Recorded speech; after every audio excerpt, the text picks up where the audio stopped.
नमस्कार दोस्तों।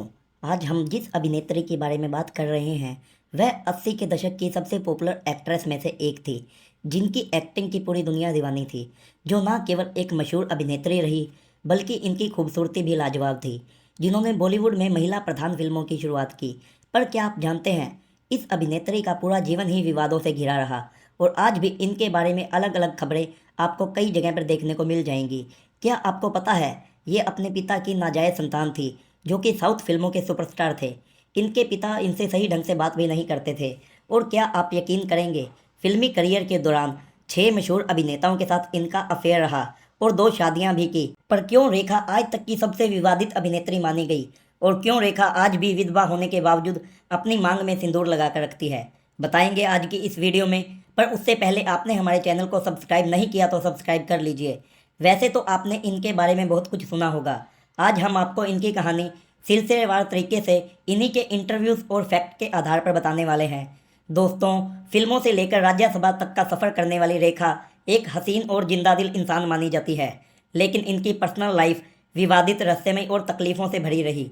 बचपन में पिता के प्यार को तरसी, पढ़ने की उम्र में काम करने पर मजबूर की गई और पूरी जिंदगी सच्चा प्यार ढूंढते रह गई। इनका जन्म 10 अक्टूबर 1954 को चेन्नई में हुआ। ये तमिल और तेलुगु जाति की ब्राह्मण थी। इनके पिता तमिल अभिनेता जैमिनी गणेशन और मां तेलुगु अभिनेत्री पुष्पवल्ली थी। रेखा के जन्म के समय इनके माता पिता शादीशुदा नहीं थे, जिसकी वजह से ये एक नाजायज संतान कहलाई। इनकी एक सगी बहन, एक सौतेला भाई और 5 सौतेली बहनें भी थी। बचपन में इन्हें पिता का प्यार नहीं मिला, यहाँ तक कि इनके पिता इनकी तरफ देखते भी नहीं थे। रेखा का एक्टिंग में बिल्कुल भी मन नहीं था। फिर भी परिवार वालों की स्थिति ठीक न होने के कारण इनकी मां ने इनकी पढ़ाई छुड़ा दी और ज़बरदस्ती फिल्मों में काम करने पर मजबूर किया। रेखा ने ना चाहते हुए भी फिल्मों में काम करना शुरू कर दिया। वह 13 साल की उम्र में मुंबई आ गई। साल 1966 में इन्होंने पहली फिल्म की, जिसमें इनका नाम बेबी भानुरेखा लिखा गया। इस फिल्म में यह बाल कलाकार थी। इसके बाद इन्हें पहली हिंदी फिल्म मिली, लेकिन पहली ही हिंदी फिल्म में इनको ऐसी घटना का सामना करना पड़ा जिसने इनको बहुत बड़ा झटका दिया। फिल्म का नाम था अनजाना सफ़र और एक्टर थे विश्वजीत। महबूब स्टूडियो में चल रही शूटिंग के दौरान एक्टर विश्वजीत ने इन्हें ज़बरदस्ती किस करना शुरू कर दिया और 5 मिनट तक रेखा को नहीं छोड़ा और वहां मौजूद सभी लोग सीटियां और तालियां बजाते रहे। रेखा रो रही थी और बाद में बेहोश तक हो गई थी। होश आने पर रेखा खूब रोई। विवाद इतना बढ़ गया कि विश्वजीत ने यह कहकर पल्ला झाड़ लिया कि उन्होंने वही किया जो डायरेक्टर ने कहा था। यह खबर उस समय के लाइव मैगजीन में छपी। ये मामला इतना फैला कि जाने माने जर्नलिस्ट जेम्स शेफर्ड भारत आए और रेखा का इंटरव्यू लिया, तो रेखा ने अपने साथ जो भी हुआ उनको बताया। बवाल इतना फैला कि सेंसर बोर्ड ने फिल्म की रिलीज पर ही रोक लगा दी, क्योंकि तब रेखा सिर्फ 16 साल की थी और कानूनन यह करना गलत था।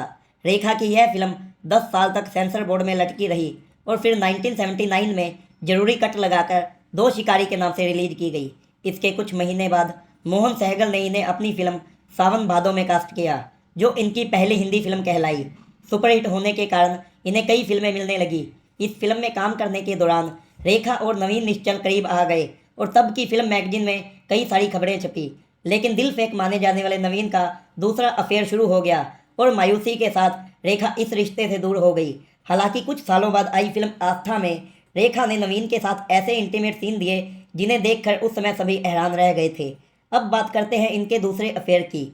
इनका दूसरा अफेयर एक्टर जितेंद्र के साथ शुरू हुआ। हालांकि वो पहले से ही एक गर्लफ्रेंड के साथ रह रहे थे।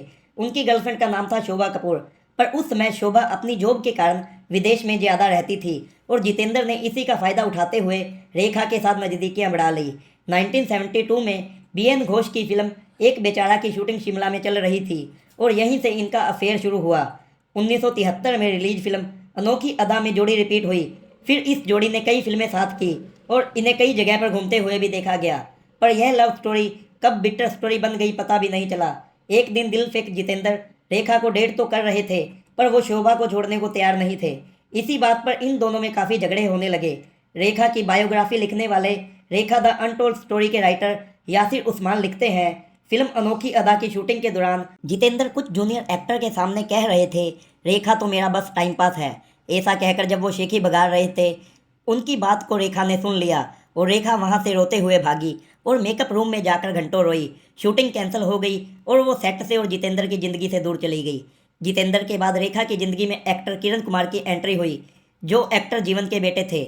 हालांकि ये जितनी जल्दी मिले उतनी ही जल्दी अलग भी हो गए। स्टार डस्ट 75 के एडिशन में रेखा और किरण के बारे में लिखा गया था, जो इन्हीं के इंटरव्यू पर आधारित था, जिसमें रेखा ने किरण कुमार को मम्मास बॉय कहकर उनका मजाक उड़ाया था। रेखा का करियर तो ट्रैक पर आ गया था, पर वह अब घर बसाना चाहती थी। कुछ फिल्मों में साथ काम करने के बाद इनकी जिंदगी में एंट्री हुई एक्टर विनोद मेहरा की।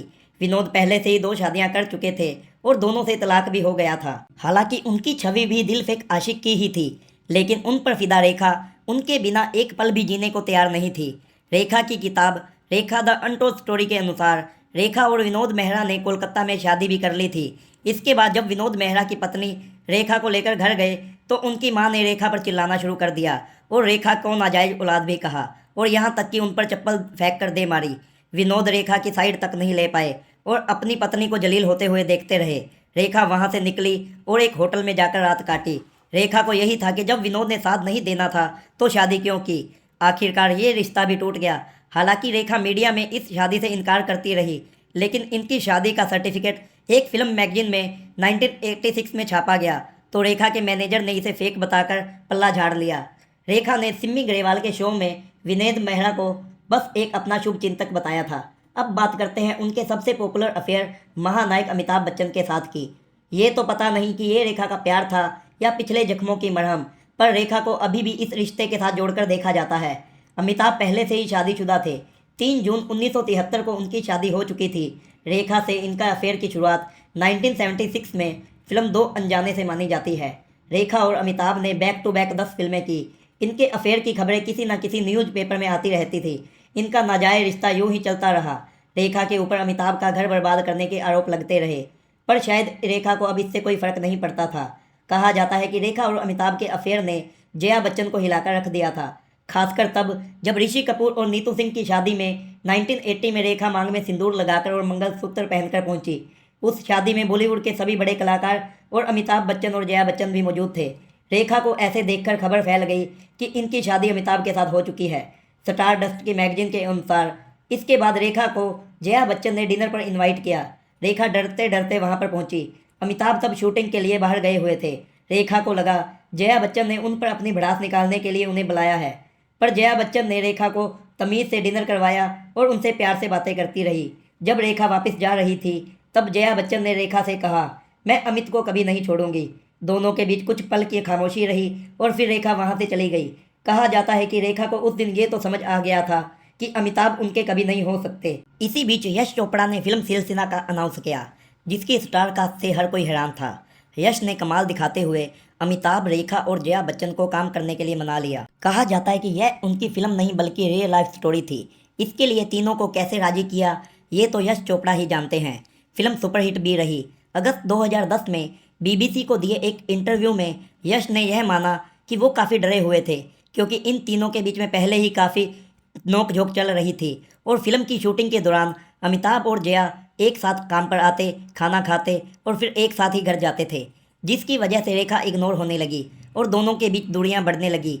इसके बाद 26 जुलाई 1982 को कुली फिल्म की शूटिंग के दौरान अमिताभ का एक्सीडेंट हो गया और महीनों कोमा में पड़े रहे। जब अमिताभ जिंदगी और मौत की जंग लड़ रहे थे तो रेखा खुद को रोक नहीं पाई और उन्हें देखने हॉस्पिटल में पहुंच गई, पर जया ने रेखा को अपने पति से मिलने नहीं दिया। रेखा को इस घटना के साथ काफ़ी धक्का लगा और ये इन दोनों के रिश्ते का आखिरी दिन साबित हुआ। 2 साल बाद 1984 को दिए एक इंटरव्यू में रेखा ने इस रिश्ते के बारे में खुल के बात की और कहा, मुझे उस दिन बेबसी का एहसास हुआ और इसी के कारण मुझे अपना रिश्ता भी ख़त्म करना पड़ा। कुछ साल अकेले रहने के बाद स्मिता पाटिल की मौत के कारण 1986 में राज बब्बर जब अकेले हो गए थे तो वह अपने घर वापस चले गए, लेकिन अब उनके घर में सब कुछ ठीक नहीं था। उनकी पत्नी और बच्चों ने उन्हें सही ढंग से बुलाना छोड़ दिया था। इसी दौरान उनकी करीबी रेखा के साथ बढ़ गई और एक दूसरे के दोनों दुख सुख करने लगे। पहले तो ये दोनों कई फिल्में साथ कर चुके थे और धीरे धीरे इनकी दोस्ती प्यार में बदल गई। पर जब रेखा ने शादी की बात की तो राज बब्बर ने कहा कि वह अब शादी नहीं करेंगे। रेखा उनके जवाब से गुस्सा हो गई और रोते हुए वहां से चली गई। आईबीटी की एक रिपोर्ट के अनुसार उस वक्त लोगों ने उन्हें मुंबई के भीड़ भाड़ इलाके में बिना चप्पल के राज बब्बर के सामने से भागते हुए देखा था। उन्होंने ही मीडिया को बताया था। लेकिन रेखा को सच्चे प्यार की तलाश थी या जीवन साथी की, ये तो कोई मनोवैज्ञानिक ही बता सकता है। पुरुष प्रधान इस इंडस्ट्री में रेखा अकेली महिला प्रधान फिल्में करती रही और छाई रही। तभी 80 का दशक अंत होते होते रेखा पर संजय दत्त को फंसाने के आरोप लगे। संजय दत्त कोई बच्चा तो नहीं था, लेकिन फिर भी उनकी मां ने यही आरोप लगाए थे। इंडस्ट्री में ये खबर भी फैली कि रेखा ने गुपचुप संजय से शादी कर ली है। फिर गुस्साई नरगिस ने रेखा को मर्दों को फंसाने वाली डायन तक कह दिया था। 1990 आते आते रेखा थक चुकी थी और शादी करना चाहती थी। तभी एक पार्टी में उनकी मुलाकात बिजनेसमैन मुकेश अग्रवाल के साथ हुई। मुकेश रेखा के एक फ़ैन थे और उनकी एक झलक पाने के लिए हर जगह पहुंच जाते थे, चाहे कोई पार्टी हो या फंक्शन।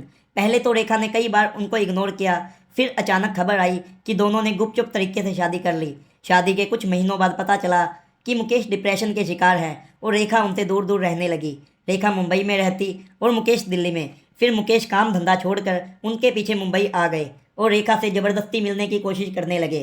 किताब रेखा द अनटोल्ड स्टोरी में इसके बारे में विस्तार से बताया गया है। 2 अक्टूबर 1990 को खबर आई जिसने तहलका मचा दिया। मुकेश ने सुसाइड कर लिया था। उनके कमरे की छत, पंखा और पत्नी रेखा का दुपट्टा उनकी ज़िंदगी के आखिरी सबूत थे। शायद वो बहुत दर्द में रहे होंगे या पत्नी की यादों में, जिसे वो बर्दाश्त नहीं कर पाए। इस घटना के बाद लोगों ने रेखा को दोष देना शुरू कर दिया और उन्हें चुड़ैल तक कह दिया। उस समय रेखा विदेश में थी और अगले ही दिन वापस आ गई। इस घटना के बाद लोग उन्हें सालों तक कोसते रहे, पर कहते हैं वक्त हर जख्म को भर देता है और ये समय भी बीत गया। 1996 में रेखा की एक और चौंकाने वाला अफेयर सामने आया। फिल्म खिलाड़ियों के दौरान उनका अफेयर 13 साल छोटे अक्षय कुमार के साथ शुरू हो गया। उस समय अक्षय की गर्लफ्रेंड रवीना टंडन थी। रेखा और अक्षय के अफेयर को लेकर रवीना ने मीडिया में भड़ास निकालते हुए कहा कि अक्षय ने रेखा के साथ मिलकर मुझे धोखा दिया है। लेकिन रेखा और अक्षय ने इस रिश्ते के बारे में कभी बात नहीं की। फिल्मों में काम करने के दौरान रेखा की दोस्ती शत्रुघ्न सिन्हा और साजिद खान से भी हुई थी, पर इसके बारे में कुछ खास अफवाह नहीं है। रेखा आज भी अपनी मांग में सिंदूर लगाकर रखती है। कहा जाता है कि ये सिंदूर वो संजय दत्त के लिए लगाती हैं। तो ये थी उतार चढ़ाव से भरी रेखा की ज़िंदगी। रेखा हमेशा ही सच्चे प्यार की तलाश में रही, पर मर्दों ने उन्हें सिर्फ यूज़ ही किया और जब सच्चा प्यार उनकी ज़िंदगी में आया तो रेखा उस प्यार को संभाल नहीं पाई। तो ये थी कहानी सदाबहार एक्ट्रेस रेखा की। आपको वीडियो कैसा लगा कमेंट करके ज़रूर बताएं।